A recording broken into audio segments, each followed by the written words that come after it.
शेती करण्यासाठी लागणारी अनेक आधुनिक उपकरणं आली, पण अजूनही डोंगर कपारीत शेतीसाठी बैलजोडीनं नांगरणी केली जाते. शिवाय बैलगाडीतून ऊस वाहतूक केली जाते.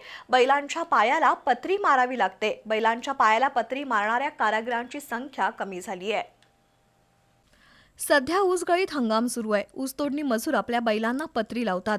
मात्र बैलांच्या पायाला पत्री मारणाऱ्या कारागिरांची संख्या कमी झाली आहे. आधुनिक कृषी अवजार आणि उपकरणांमुळे शेती कामात बैलजोडीचा वापर कमी झालाय.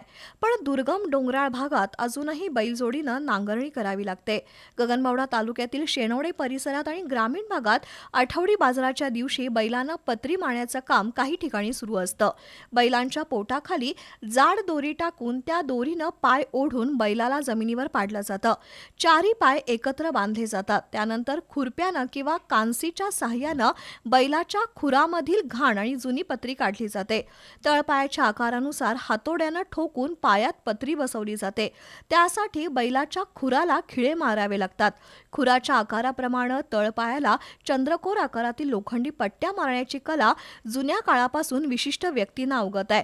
काळाच्या ओघात बैलांची संख्या कमी झाल्यानं पत्री मारण्याचा व्यवसाय आता नावापुरताच उरलाय.